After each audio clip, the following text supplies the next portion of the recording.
आता आपल्या आवडत्या मालिकेचे संपूर्ण भाग मालिका प्रसारित झाल्यानंतर लगेचच पाहू शकता फक्त सन नेक्स्ट वर. भारतातील प्रेक्षकांसाठी मोफत सेवा.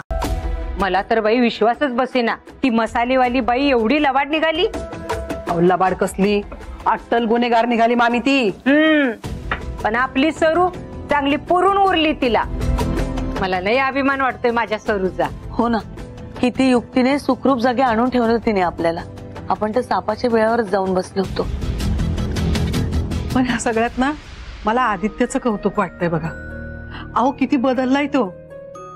सरू बरोबर लग्न होण्या अगोदर होता का नाही, अगदी तसा झालाय. तुझ्या आईला जेलमधनं सुखरूप सोडवून घेईल असं सावीला वचन दिलं होतं त्याने, आणि ते पाळलं सुद्धा, स्वतःच्या जीवाची पर्वा न करता.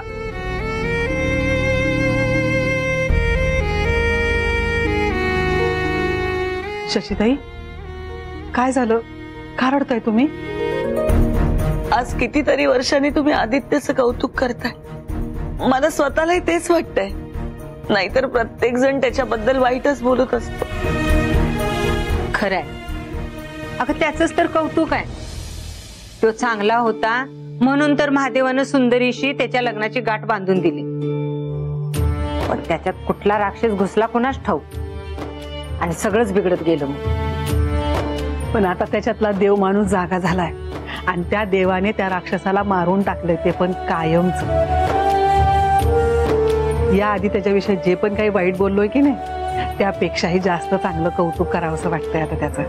खरंच कालकाईचीच कृपा म्हणायची ही. आदित्यचं हे रूप बघायला आज भाऊसाहेब हवे होते.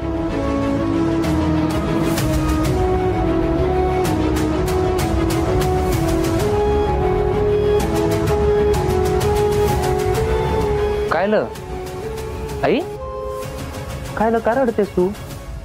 काही नाही रे, त्यांना भाऊसाहेबांची आठवण आली.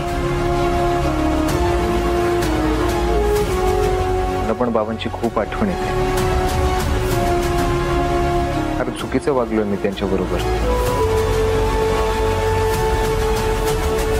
पण तुला आता पश्चाताप होतोय ना रे, आणि त्या पश्चातापाच्या अग्नीत तुझा सगळा वाईटपणा जळून गेला, आणि तू मनापासून माफी मागितली ना त्यांची, मग पोचलं सगळं त्यांच्यापर्यंत.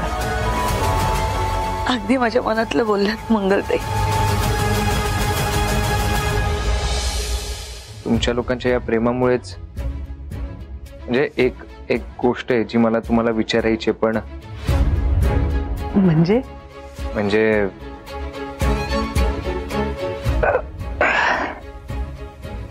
मला तुमच्याशी बोलायचं होतं. खरं तर मला तुमच्या सगळ्यांशीच बोलायचं होतं.